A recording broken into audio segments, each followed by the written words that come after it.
ಯಾವ ಇರಾನ್ 2029 ತನಕ ಈ ಯುದ್ಧ ಮುಂದುವರಿಬೇಕು ಅಂತ ಬಯಸ್ತೋ ಅದಕ್ಕೆ ಡೊನಾಲ್ಡ್ ಟ್ರಂಪ್ ಹೇಳ್ತಿದ್ದಾರೆ ಹಾರ್ಮುಜ್ ಜಲಸಂಧಿ ನಮ್ಮ ಹಿಡಿತದಲ್ಲಿದೆ. ಹಾರ್ಮುಜ್ ಜಲಸಂಧಿಯಲ್ಲಿ ನಮ್ಮ ನೌಕಾ ದಿಗ್ಬಂಧನ ಇದೆ. ಯಾವುದೇ ಒಂದು ಹಡಗು ಕೂಡ ಚಲಾಯಿಸೋದಕ್ಕೆ ನಾವು ಅವಕಾಶವನ್ನು ಮಾಡಿಕೊಟ್ಟಲ್ಲ. ಆ ರೀತಿಯಾದಂಥ ದಿಗ್ಬಂಧನವನ್ನು ಹಾರ್ಮುಜ್ ಜಲಸಂಧಿಯಲ್ಲಿ ಹಾಕಿದ್ದೀವಿ ಅಂತ ಡೊನಾಲ್ಡ್ ಟ್ರಂಪ್ ಅವರ ಪ್ರತಿಕ್ರಿಯೆ.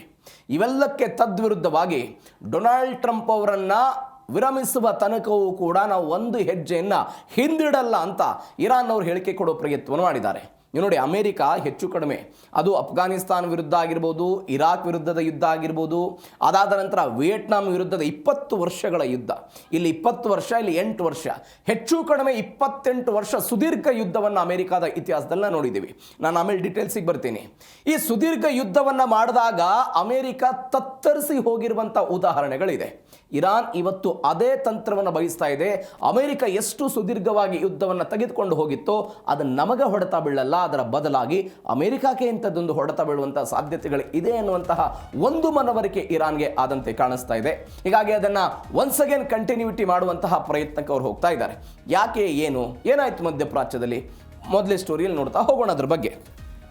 ಹಾರ್ಮುಜ್ ಮೇಲೆ ಅಮೆರಿಕಾದ ಉಕ್ಕಿನ ಗೋಡೆ ಅಂತ ಡೊನಾಲ್ಡ್ ಟ್ರಂಪ್ ಅವರ ಹೇಳಿಕೆ. ಡೊನಾಲ್ಡ್ ಟ್ರಂಪ್ ಮಾತನಾಡಿದರು ಒನ್ಸ್ ಅಗೇನ್. ನಿನ್ನೆಯೂ ಕೂಡ ಇದೇ ಹೇಳಿಕೆಯನ್ನು ಕೊಟ್ಟಿದ್ದರು, ಪುನರಪಿ ಅದನ್ನೇ ಪುನರುಚ್ಚಾರ ಮಾಡಿದರು. ಹಾರ್ಮುಜ್ ಜಲಸಂಧಿ ಅಮೆರಿಕ ಸೇನೆಯ ನಿಯಂತ್ರಣದಲ್ಲಿದೆ, ಸಂಪೂರ್ಣವಾಗಿ ನಾವು ನಿಯಂತ್ರಣವನ್ನು ಸಾಧಿಸಿದ್ದೇವೆ. ಯಾವುದೇ ಒಂದು ಇರಾನ್ನ ಹಡಗು ಕೂಡ ಚಲಾವಣೆಗೆ ನಾವು ಅವಕಾಶವನ್ನು ಕೊಡಲ್ಲ. ಯಾವ ಹಡಗು ಕೂಡ ಇರಾನನ್ನು ತಲುಪೋದಕ್ಕೆ ಬಯಸ್ತಾ ಇತ್ತು ಅದರ ಮೇಲೂ ಕೂಡ ನಾವು ದಾಳಿಯನ್ನು ಮಾಡಿದ್ದೀವಿ ಅಂತ ಡೊನಾಲ್ಡ್ ಟ್ರಂಪ್ ಅವರ ಮಾತು. ಇದು ಅಮೆರಿಕದ ಉಕ್ಕಿನ ಗೋಡೆ, ಇದನ್ನು ಯಾವುದೇ ಕಾರಣಕ್ಕಾಗಿಯೂ ಕೂಡ ಇರಾನ್ಗೆ ಭೇದಿಸೋದಕ್ಕೆ ಸಾಧ್ಯವಿಲ್ಲ.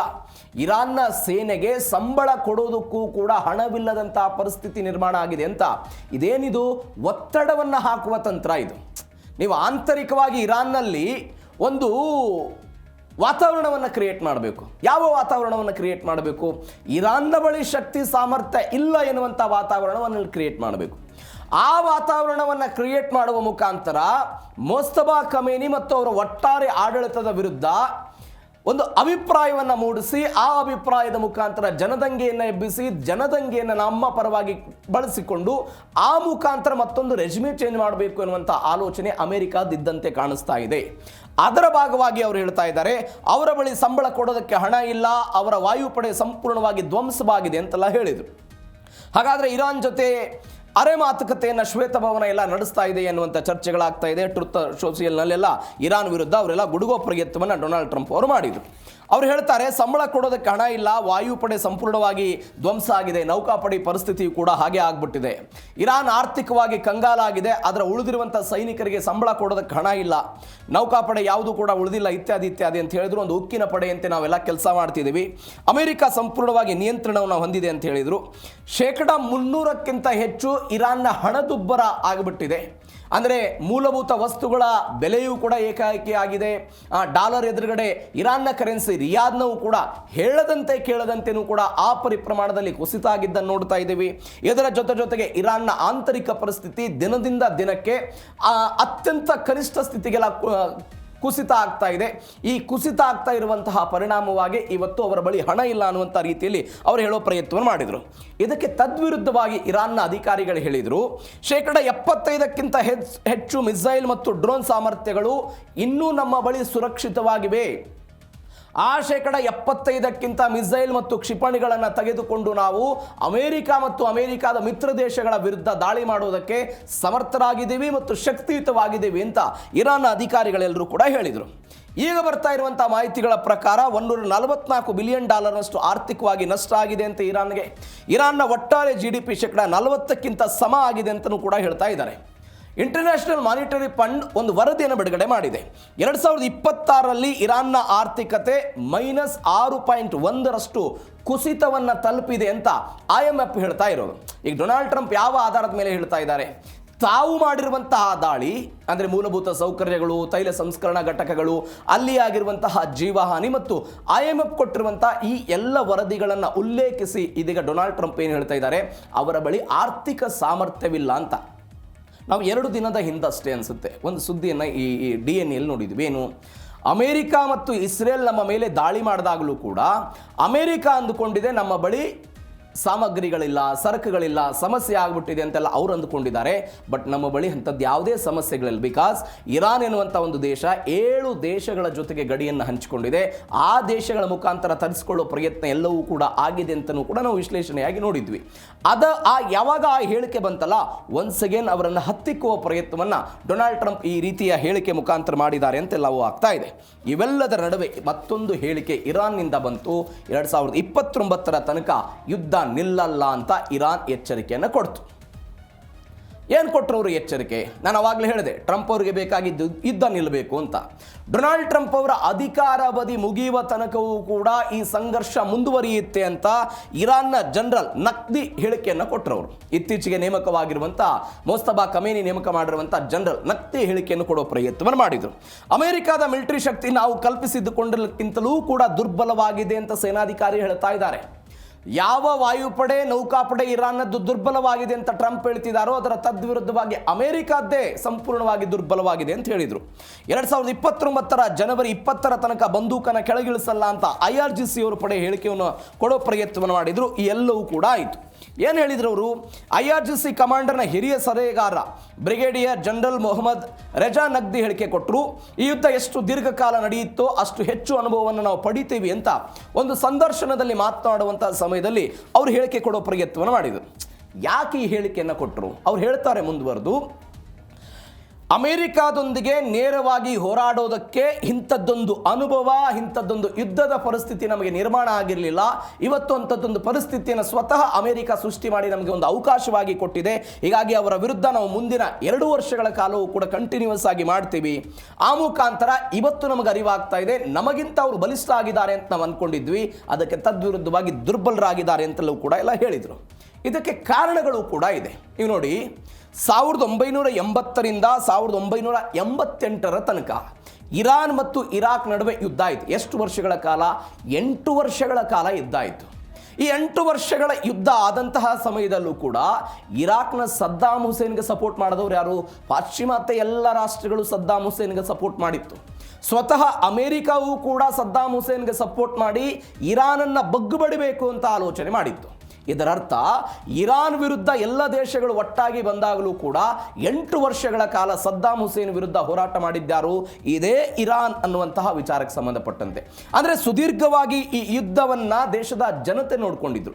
ನೀವು 79ರಲ್ಲಿ ಕ್ರಾಂತಿ ಆಯಿತು. 79ರಲ್ಲಿ ಕ್ರಾಂತಿ ಆದ ನಂತರ ದೇಶದಲ್ಲಿ ಅರಾಜಕತೆ ಇತ್ತು, ಭಿನ್ನಾಭಿಪ್ರಾಯಗಳಿತ್ತು, ರಾಜಕೀಯ ಭಿನ್ನಾಭಿಪ್ರಾಯಗಳಿತ್ತು, ಅನೇಕ ಜನರನ್ನ ಜೈಲಿಗಟ್ಟಲಾಗಿತ್ತು, ಸಾವು ನೋವುಗಳಾಗ್ತಾ ಇತ್ತು, ಮರಣದಂಡನೆ ಆಗ್ತಾ ಇತ್ತು. ಈ ಎಲ್ಲವಿದ್ದಾಗಲೂ ಕೂಡ ಜನರಲ್ಲಿ ಒಂದು ಏಕಾಗ್ರತೆ ಮತ್ತು ಜನರಲ್ಲಿ ಒಗ್ಗಟ್ಟನ್ನು ಮೂಡಿಸಿದಂಥ ಯುದ್ಧ ಯಾವುದಾದ್ರೂ ಇದ್ದರೆ ಅದು ಇರಾನ್ ಮತ್ತು ಇರಾಕ್ ನಡುವೆ ಇದ್ದಂತಹ ಯುದ್ಧ. ಹೀಗಾಗಿ ಒಂದು ಶಕ್ತಿಶಾಲಿ ಮಿಲಿಟರಿ ಶಕ್ತಿಯಾಗಿ ನೀವು ನೋಡಿ, 80ರಿಂದ 88 ತನಕ ಯುದ್ಧ ಆಯ್ತಲ್ಲ, ಆವಾಗ IRGC ಪಡೆ ಹುಟ್ಕೊಳ್ತು. ಅಲ್ಲಿ ತನಕ IRGC ಇರಲಿಲ್ಲ ಅವ್ರದ್ದು. IRGC ಪಡೆ ಅವತ್ತು ಹುಟ್ಟಿಕೊಂಡಿದ್ದು ಈ ಕಾರಣಕ್ಕಾಗಿ ನಮಗೆ ಯುದ್ಧ ಮಾಡೋದಕ್ಕೆ ಒಂದು ಅವಕಾಶವನ್ನು ಕೊಡ್ತು ಅಂತ ಅವರೆಲ್ಲ ಹೇಳ್ತಾ ಇದ್ದಾರೆ. ಅಮೆರಿಕಾಗೆ ಹೆಂಗೆ ಹಾನಿ ಆಗುತ್ತೆ? ಇದು ಇರಾನ್ಗೆ ಸಪೋರ್ಟ್ ಆಗಿರುವಂಥ ವಿಚಾರ ಆಯಿತು. ನೀವು ಅಮೆರಿಕಾಗೆ ಹೆಂಗೆ ಹಾನಿ ಆಯಿತು? ವಿಯೆಟ್ನಾಂ ಯುದ್ಧ ಆಯಿತು. ಎಲ್ಲಿಂದ? 1955ರಿಂದ 1975 ತನಕ ಹೆಚ್ಚು ಕಡಿಮೆ 20 ವರ್ಷಗಳ ಕಾಲ ವಿಯೆಟ್ನಾಂ ವಿರುದ್ಧ ಯಾರು ಹೋರಾಟ ಮಾಡಿದರು? ಅಮೆರಿಕಾದವರು ಹೋರಾಟ ಮಾಡಿದರು. ಆದರೆ ಅಮೆರಿಕ 20 ವರ್ಷ ಹೋರಾಟ ಮಾಡಿದ ನಂತರ ಜಯ ಏನಾದರೂ ಸಿಗ್ತಾ? ಖಂಡಿತ ಇಲ್ಲ. ಗೆರಿಲ್ಲಾ ಯುದ್ಧ ತಂತ್ರವನ್ನು ಅನುಸರಿಸಿದಂಥ ವಿಯೆಟ್ನಾಂನವರು ಅಮೆರಿಕ ಅಂತಹ ತಂತ್ರಜ್ಞಾನ ಅಭಿವೃದ್ಧಿ ದೇಶವನ್ನು ಹೊಂದಿರುವಂಥ ಅಮೆರಿಕಾದ ವಿರುದ್ಧವೇ ಅವತ್ತು ಗೆಲುವನ್ನು ಸಾಧಿಸುವ ಪ್ರಯತ್ನವನ್ನು ಮಾಡಿದ್ರು. ಈ ಯುದ್ಧದಲ್ಲಿ ಅಮೆರಿಕಾದ 58,000 ಸೈನಿಕರು ಮೃತಪಟ್ಟಿದ್ರು. ಯಾರಿಗೆ ಲಾಸ್ ಆಯಿತು? ಅಮೆರಿಕಕ್ಕೆ ಲಾಸ್ ಆಯಿತು. ಯಾವ ಕಾರಣಕ್ಕಾಗಿ? ದೀರ್ಘಕಾಲದ ಯುದ್ಧದ ಕಾರಣಕ್ಕಾಗಿ. ಒನ್ಸ್ ಅಗೇನ್ 20 ವರ್ಷದ ಉದಾಹರಣೆ ನಾನು ಹೇಳಿದೆ. ಅಫ್ಘಾನಿಸ್ತಾನ್ ಮತ್ತು ಇರಾಕ್ ವಿರುದ್ಧ ಯುದ್ಧವನ್ನು ಮಾಡಿತು ಅಮೆರಿಕ. ಅದು 9/11 ಘಟನೆ ಆದ ನಂತರ ಸದ್ದಾಮ್ ಹುಸೇನನ್ನು ಹೊಡಿಬೇಕು ಅನ್ನುವ ಕಾರಣಕ್ಕಾಗಿ, ಅಫ್ಘಾನಿಸ್ತಾನದಲ್ಲಿ ಐಸಿಸ್ ಭಯೋತ್ಪಾದನೆಯನ್ನು ನಿರ್ಮಲ ಮಾಡಬೇಕು ಅನ್ನುವಂಥ ಕಾರಣಕ್ಕಾಗಿ ಅಲ್ಲಿಯೂ ಕೂಡ ದಾಳಿ ಪ್ರತಿ ದಾಳಿಗಳಾಯಿತು. ಪರಿಣಾಮ ಏನಾಯಿತು ಅಂತ ಹೇಳಿದ್ರೆ 7,000ಕ್ಕೂ ಹೆಚ್ಚು ಜನ ಘಟನೆಯಲ್ಲಿ ಮೃತಪಡ್ತಾರೆ. ಅಮೆರಿಕ ಈ ಯುದ್ಧಕ್ಕೆ ಹಣವನ್ನು ಖರ್ಚು ಮಾಡಬೇಕಾದಂಥ ಪರಿಸ್ಥಿತಿ ಬಂತಲ್ಲ, ಎಲ್ಲಿಂದ ಹಣ ತಂದಿತ್ತು? ಸಾಲದ ರೂಪಾಯಲ್ಲಿ ಸಾಲದ ಮುಖಾಂತರ ಹಣವನ್ನು ತಂದುಕೊಂಡ್ಬಂದು ಅಫ್ಘಾನಿಸ್ತಾನ ಮತ್ತು ಇರಾಕ್ ವಿರುದ್ಧ ಹೋರಾಟವನ್ನು ಮಾಡಬೇಕಾದಂತಹ ಪರಿಸ್ಥಿತಿ ಬಂದಿತ್ತು. ಇದರರ್ಥ ಏನು ಅಂತ ಹೇಳಿದ್ರೆ, ಅಮೆರಿಕ ಇದನ್ನು ಎಷ್ಟು ಸುದೀರ್ಘವಾಗಿ ತೆಗೆದುಕೊಂಡು ಹೋಗುತ್ತೋ ಅಮೆರಿಕದ ಇತಿಹಾಸದಲ್ಲಿ ಅಷ್ಟೇ ಹಾನಿಯನ್ನು ಅನುಭವಿಸಿದಂಥ ಉದಾಹರಣೆಗಳಿದೆ. ಇದೀಗ ಇರಾನ್ ಹೇಳ್ತಾ ಇದೆ, ಇದು ಸುದೀರ್ಘವಾಗಿದ್ದರೂ ಕೂಡ ನಮಗೆ ಕಲಿಯೋದಕ್ಕೊಂದು ಅನುಭವ ಸಿಗುತ್ತೆ ಅಂತ ಈ ಕಾರಣಕ್ಕಾಗಿ ಅವರೆಲ್ಲ ಹೇಳ್ತಾ ಇದ್ದಾರೆ. ಮತ್ತೊಂದು ಬೆಳವಣಿಗೆ ಏನು ಅಂತ ಹೇಳಿದ್ರೆ, ಪರಮಾಣು ಬಾಂಬ್ ಬಳಸಿದರೆ ಅಮೆರಿಕಾಗೆ ಸಾವು ಅಂತ. ಪರಮಾಣು ಶಕ್ತ ರಾಷ್ಟ್ರ ಅಮೆರಿಕ, ಪರಮಾಣು ಶಕ್ತ ರಾಷ್ಟ್ರ ಅಮೆರಿಕ ಅವರೇನಾದರೂ ಪರಮಾಣನ್ನು ಬಳಸಿದರೆ ನಾವು ಪ್ರತಿತಂತ್ರವಾಗಿ, ನಮ್ಮ ಜೊತೆಗೆ ಇಡೀ ಜಗತ್ತೇ ಇದೆ, ವಿಶ್ವವೇ ನಮ್ಮದೊಂದು ಕುಟುಂಬ, ಸ್ನೇಹಿತರಿದ್ದಾರೆ, ಅವ್ರಗಳ ಮುಖಾಂತರ ದಾಳಿ ಆಗುತ್ತೆ ಅಂತೆಲ್ಲ ಹೇಳಿದರು.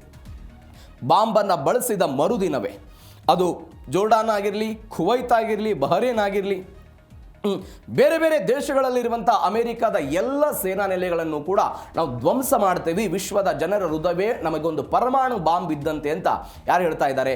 ಇದೇ ಇರಾನ್ನವರು ಕೊಡ್ತಾ ಇರುವಂಥ ಹೇಳಿಕೆ. ಇದಕ್ಕೊಂದು ಬೇರೆ ಬೇರೆ ಕಾರಣ ಇದೆ. ಪ್ರತಿದಿನ ಉಡಾವಣೆ ಮಾಡೋದಕ್ಕಿಂತ ಮಿಸೈಲ್ಗಳನ್ನು ಯಾರು ತಯಾರು ಮಾಡ್ತಿದ್ದಾರೆ? ಇರಾನ್ನವರು ತಯಾರು ಮಾಡೋ ಪ್ರಯತ್ನವನ್ನು ಮಾಡ್ತಿದ್ದಾರೆ. ನಿಮಗೆ ಯುದ್ಧ ಶುರುವಾದ ಮೇಲೆ ಒಂದು ಬೆಳವಣಿಗೆ ಆಗಿತ್ತು.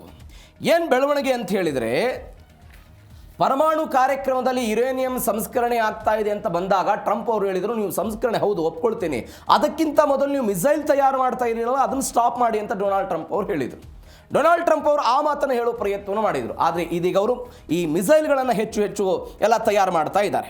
ಜನರಲ್ ನಕ್ವಿ ಎಲ್ಲ ಹೇಳಿದರು, ವಾಷಿಂಗ್ಟನ್ ಏನಾದರೂ ಇರಾನ್ ಮೇಲೆ ಅಣುಬಾಂಬ್ ದಾಳಿ ನಡೆಸಿದರೆ ಮಧ್ಯಪ್ರಾಚ್ಯ ಮಾತ್ರವಲ್ಲದೆ ಪ್ರಪಂಚದಾದ್ಯಂತ ಹರಡಿರುವ ಅಮೆರಿಕದ ಮಿಲಿಟರಿ ನೆಲೆಗಳು, ಇರಾನ್ ಮತ್ತು ಅದರ ಮಿತ್ರ ಪಡೆಗಳೆಲ್ಲ ಗುರಿಯಾಗುತ್ತೆ ಅಂತ ಹೇಳಿದರು. ಅವರು ಒಂದು ಎಕ್ಸಾಂಪಲ್ ಕೊಡ್ತಾರೆ ಅದಕ್ಕೆ. ಎರಡನೇ ಮಹಾಯುದ್ಧ ಆಯಿತು 1945 ಆಗಸ್ಟ್ 6 ಮತ್ತು 9ನೇ ತಾರೀಕಿಗೆ. ಏನಾಯಿತು? ಅಮೆರಿಕಾದವರು ಹಿರೋಶಿಮಾ ಮತ್ತು ನಾಗಾಸಕಿ ಮೇಲೆ ಅಣುಬಾಂಬ್ ದಾಳಿ ಮಾಡಿದರು, ಲಕ್ಷಾಂತರ ಜನ ಸತ್ರು. ಅವತ್ತು ಜಪಾನ್ಗೆ ಇದನ್ನು ವಿರೋಧಿಸುವಂಥ ತಾಂತ್ರಿಕ ತಂತ್ರಜ್ಞಾನ ಅವತ್ತಿರಲಿಲ್ಲ. ಈ ಕಾರಣಕ್ಕಾಗಿ ಇಂಥದ್ದೊಂದು ದಾಳಿಯಾಗಿತ್ತು. ಬಟ್ ನಾವು ಇವತ್ತು ಜಪಾನ್ ಅಲ್ಲ, ಇರಾನ್ ಆಗಿದ್ದೀವಿ. ಯಾಕೆ ಇರಾನ್ ಆಗಿದ್ದೀವಿ ಅಂತ ಯಾಕೆ ಹೇಳ್ತಿದ್ದಾರೆ ಅಂತ ಹೇಳಿದ್ರೆ, ನಾವು ನಮ್ಮ ಬಳಿ 60% ಯುರೇನಿಯಂ ಈಗಾಗಲೇ ಸಂಸ್ಕರಣೆ ಮಾಡಿದ್ದೀವಿ ಅನ್ನುವಂಥ ವರದಿ ಅಮೆರಿಕಾದ ಬಳಿ ಕೂಡ ಇದೆ.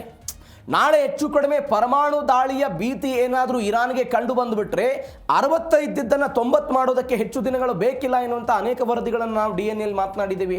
ಅದೇ ರೀತಿಯಾಗಿ ಅವರು ಹೇಳ್ತಿದ್ದಾರೆ, ನಮಗೂ ಕೂಡ ಅದನ್ನು ತಯಾರಿಸಬಲ್ಲಂಥ ಶಕ್ತಿ ಸಾಮರ್ಥ್ಯ ನಮ್ಮ ಬಳಿ ಇದೆ ಎನ್ನುವಂಥ ಒಂದು ಸಂದೇಶವನ್ನು ಕೊಡೋ ಪ್ರಯತ್ನವನ್ನು ಮಾಡಿದ್ದಾರೆ. ಅಂದರೆ ಅವತ್ತು ಅವರು ದಾಳಿ ಮಾಡಲಿಲ್ಲ ಬೇರೆ ಬೇರೆ ಕಾರಣಗಳಿಗಾಗಿ, ಬಟ್ ಇವತ್ತು ಇರಾನ್ ಸುಮ್ಮನೆ ಕೂಡೋದಕ್ಕೆ ಸಾಧ್ಯ ಇಲ್ಲ ಅಂತ ಹೇಳ್ತಾ ಇರೋದು. ಎಲ್ಲಕ್ಕಿಂತ ಹೆಚ್ಚಾಗಿ ಇರಾನ್ಗಿರುವಂಥ ಒಂದು ಪ್ಲಸ್ ಪಾಯಿಂಟ್ ಏನು ಅಂತ ಹೇಳಿದ್ರೆ, 2000 ಕಿಲೋಮೀಟರ್ಗಿಂತಲೂ ಕೂಡ ದೂರದ ಗುರಿಯನ್ನು ತಲುಪಬಲ್ಲಂತಹ ಅವರು ಹಾಜ್ ಕಾಸೆಮ್ ಶಹಬಾಬ್ 3 ನಂತ ಒಂದು ಬ್ಯಾಲಿಸ್ಟಿಕ್ ಕ್ಷಿಪಣಿಗಳನ್ನು ಕೂಡ ಅವರು ಹೊಂದಿದ್ದಾರೆ. ಇದು ಅಮೆರಿಕ ಮತ್ತು ಇಸ್ರೇಲಿಗೂ ಕೂಡ ಒಂದು ದೊಡ್ಡ ಮಟ್ಟದ ಭೀತಿಯಾಗಿದೆ. ಎಲ್ಲಕ್ಕಿಂತ ಹೆಚ್ಚಾಗಿ ಮಾರ್ಚ್ 2026ರಲ್ಲಿ ಒಂದು ಡಿಯಾಗೋ ಗಾರ್ಸಿಯಾ ಎನ್ನುವಂಥ ಅಮೆರಿಕ ಮತ್ತು ಬ್ರಿಟನ್ನ ಒಂದು ನೆಲೆ ಅದು. ಇರಾನ್ನವರು ಇಲ್ಲಿಂದನೇ ಈ ಮಿಸೈಲ್ ದಾಳಿ ಮಾಡಿದರು. ಎಷ್ಟು ದೂರ ಇತ್ತು? 4000 ಕಿಲೋಮೀಟರ್ ದೂರ ಇದ್ದಂತಹ ಪ್ರದೇಶ ಅದು. ಆ ನೆಲೆಗಳನ್ನು ಗುರಿಯಾಗಿಸಿಕೊಂಡು ಇರಾನ್ನವರು ದಾಳಿ ಮಾಡಿದ್ರು. ಇದರರ್ಥ ಏನು? ಮಿಸೈಲ್ಗಳ ರೂಪದಲ್ಲಿ ನಾವು ಶಕ್ತಿಯನ್ನು ವೃದ್ಧಿಸಿಕೊಂಡಿದ್ದೀವಿ ಅಂತ. ಈ ಶಕ್ತಿ ವೃದ್ಧಿ ಆಗಿರೋದೇ ಯಾರಿಗೆ ಹೊಡೆತ ಬೀಳ್ತಾ ಇದೆ? ಅಮೆರಿಕಾಗೆ ಹೊಡೆತ ಬೀಳ್ತಾ ಇದೆ. ಇದು 3ನೇ ಕಾರಣ. 4ನೇ ಕಾರಣ ಏನು ಅಂತ ಹೇಳಿದ್ರೆ, ನಾವು ಮೊನ್ನೆ ಇದ್ರ ಬಗ್ಗೆ ನೋಡಿದ್ವಿ. 2000ನೇ ಇಸ್ವಿಯ ಆಸುಪಾಸಿನಲ್ಲಿ ಅಯತಲ್ಲಾ ಅಲಿ ಖಮೇನಿ ಒಂದು ಹೇಳಿಕೆಯನ್ನು ಕೊಟ್ಟಿದ್ರು ಅಥವಾ ಒಂದು ಫತ್ವಾವನ್ನು ಹೊರಡಿಸಿದ್ರು. ಯಾವುದೇ ಕಾರಣಕ್ಕಾಗಿಯೂ ಕೂಡ ಇರಾನ್ ಈ ರೀತಿಯಾದಂಥ ವಿನಾಶಕಾರಿ ವಸ್ತುಗಳನ್ನು ಶಾಂತಿಯ ಉದ್ದೇಶಕ್ಕಾಗಿ ಅಥವಾ ದಾಳಿಯ ಉದ್ದೇಶಕ್ಕಾಗಿ ಯಾವುದೇ ಕಾರಣಕ್ಕಾಗಿಯೂ ಕೂಡ ಹೊಂದೋದು ನಿಷಿದ್ಧ ಎನ್ನುವಂತಹ ಸೂಚನೆ ಸಲಹೆಯನ್ನು ಕೊಟ್ಟಿದ್ರು, ಫತ್ವಾವನ್ನು ಹೊರಡಿಸಿದ್ರು. ಇದನ್ನು ಇದೀಗ ಇರಾನ್ ಏನು ಮಾಡ್ತಾ ಇದೆ? ಪುನರ್ ಪರಿಶೀಲನೆ ಮಾಡುವ ಹಂತಕ್ಕೆ ಹೋಗ್ತಾ ಇದೆ. ಯಾಕೆ? ಇವತ್ತು ಆಡಳಿತದಲ್ಲಿರುವಂಥ ವ್ಯಕ್ತಿ ಅಯತಲ್ಲಾ ಅಲಿ ಖಮೇನಿ ಅಲ್ಲ, ಬದಲಾಗಿ ಮೋಸ್ತಫಾ ಅಲಿ ಖಮೇನಿ ಅವರಿಂದಲೂ ಕೂಡ ಈ ವ್ಯಕ್ತಿ ಪ್ರಖರವಾಗಿದ್ದಾರೆ ಎನ್ನುವಂತಹ ಕಾರಣಕ್ಕಾಗಿ ಎಲ್ಲವೂ ಕೂಡ ಆಗ್ತಾ ಇದೆ. ಮತ್ತು ಕೊನೆಯ ಕಾರಣ ಏನು ಅಂತ ಹೇಳಿದ್ರೆ, ಇವತ್ತು ಇರಾನ್ ಏಕಾಂಗಿಯಾಗಿ ಅಮೆರಿಕದ ವಿರುದ್ಧ ಹೋರಾಟ ಮಾಡ್ತಿಲ್ಲ, ಇಸ್ರೇಲ್ ವಿರುದ್ಧ ಹೋರಾಟ ಮಾಡ್ತಾ ಇಲ್ಲ. ಯಮನ್ನಲ್ಲಿ ಹೌತಿಗಳಿದ್ದಾರೆ, ಹೆಜ್ಬುಲ್ಲಾದವರಿದ್ದಾರೆ, ಸಿರಿಯಾದಲ್ಲಿದ್ದಾರೆ, ಹೌತಿಗಳು, ಹೆಜ್ಬುಲ್ಲಾ, ಹಮಾಸ್ ಇವರೆಲ್ಲರ ಒಂದು ಅಕ್ಷೋಹಿಣಿ ಸೈನ್ಯವನ್ನು ಕಟ್ಟಿಕೊಂಡು ಇವತ್ತು ಇರಾನ್ ಹೋರಾಟ ಮಾಡೋ ಪ್ರಯತ್ನವನ್ನು ಮಾಡ್ತಿದೆ. ಹೀಗಾಗಿ ಅವರಿಗೆ ಒಂದು ಶಕ್ತಿ ಬಂದಂತೆ ಕಾಣಿಸ್ತಾ ಇದೆ. ಮತ್ತೊಂದು ಬೆಳವಣಿಗೆ ಏನು ಅಂತ ಹೇಳಿದ್ರೆ, ಮುರಿದು ಬಿದ್ದ ಶಾಂತಿ ಒಪ್ಪಂದ ಮುರಿದು ಬಿದ್ದು ಬಹಳ ದಿನ ಆಯಿತು. ಜೂನ್ 17ನೇ ತಾರೀಕಿಗೆ ಅಮೆರಿಕ ಮತ್ತು ಇರಾನ್ ಅವರು ಸೇರಿಕೊಂಡು ಒಂದು ಶಾಂತಿ ಒಪ್ಪಂದವನ್ನು ಮಾಡ್ಕೊಂಡಿದ್ರು. ಅದಕ್ಕೆ ಎಳ್ಳು ನೀರು ಬಿಟ್ಟುಬಿಟ್ರು. ಯಾವಾಗ ಎಳ್ಳೆ ನೀರು ಬಿಟ್ಟರು? ಸೌದಿ ಅರೇಬಿಯಾದ ಹಡಗುಗಳ ಮೇಲೆ ದಾಳಿ ಆಯ್ತಲ್ಲ ಹಾರ್ಮುಜ್ ಜಲಸಂಧಿಯಲ್ಲಿ. ಆ ಹಾರ್ಮುಜ್ ಜಲಸಂಧಿಯ ಮೇಲೆ ದಾಳಿ ಆಗಿದ್ದಕ್ಕೆ ಅಮೆರಿಕಾದವರು ಪ್ರತಿಕಾರವಾಗಿ ನಾವು ನಿಮಗೆ ದಂಡನಾತ್ಮಕವಾಗಿ ದಾಳಿ ಮಾಡ್ತೀವಿ, ಶಿಕ್ಷೆ ಕೊಡ್ತೀವಿ ಅಂತ ಇವರು ಪುನರಪಿ ದಾಳಿ ಮಾಡೋ ಪ್ರಯತ್ನವನ್ನು ಮಾಡಿದ್ರಲ್ಲ, ಅವತ್ತೇ ಎಳ್ಳು ನೀರೆಲ್ಲ ಹೋಯಿತು. ಒಪ್ಪಂದ ಮುಗಿದ ಕಥೆ ಅಂತೆಲ್ಲ ಜುಲೈನಲ್ಲಿ ಘೋಷಣೆ ಮಾಡಿದ್ರು. ಇರಾನ್ನಲ್ಲಿ 300ಕ್ಕಿಂತ ಹೆಚ್ಚು ಹಣದುಬ್ಬರಾಗಿದೆ. ನಾನು ಅವಾಗಲೇ ಹೇಳಿಬಿಟ್ಟೆ, ಅಲ್ಲಿಯ ಜನ ಕಂಗೆಟ್ಟು ಹೋಗ್ಬಿಟ್ಟಿದ್ದಾರೆ. ಸಂಧಾನದ ಬದಲು ಸಂಘರ್ಷದ ಹಾದಿಯೆಲ್ಲವೂ ಕೂಡ ನಿರ್ಮಾಣ ಆಗ್ತಾ ಇದೆ. ತೈಲ ಮಾರುಕಟ್ಟೆಯಲ್ಲಿ ಭಾರಿ ಏರುಪೇರು ಆಗ್ತಾ ಇರೋದನ್ನು ಕೂಡ ನಾವು ಸದ್ಯಕ್ಕೆ ನೋಡ್ತಾ ಇದ್ದೇವೆ. ಇದರ ಒಟ್ಟಾರೆ ಬೆಳವಣಿಗೆ ಏನು ಅಂತ ಹೇಳಿದರೆ, ಈ ಶಾಂತಿ ಒಪ್ಪಂದ ಜಾರಿಗೆ ಬಂದಿದ್ರೆ ಇರಾನ್ಗೂ ಕೂಡ ಒಳಿತಾಗ್ತಿತ್ತು, ಅಮೆರಿಕಕ್ಕೂ ಕೂಡ ಒಳಿತಾಗ್ತಾ ಇತ್ತು, ಉಭಯ ದೇಶಗಳಿಗಿಂತ ಹೆಚ್ಚಾಗಿ ಜಾಗತಿಕ ತೈಲ ಮಾರುಕಟ್ಟೆಗೆ ಒಂದು ಒಳಿತಾಗ್ತಾ ಇತ್ತು. ಆದರೆ ಇದರ ತದ್ವಿರುದ್ಧವಾಗಿ ಮಾತುಕತೆಗಳೆಲ್ಲವೂ ಕೂಡ ಮುರಿದು ಬಿತ್ತು. ಒನ್ಸ್ ಅಗೇನ್ ತೈಲ ಮಾರುಕಟ್ಟೆಯಲ್ಲಿ ಅಲ್ಲೋಲ ಕಲ್ಲೋಲ ಸೃಷ್ಟಿ ಆಗ್ತಾ ಇರೋದನ್ನು ನೋಡ್ತಾ ಇದ್ದೀವಿ.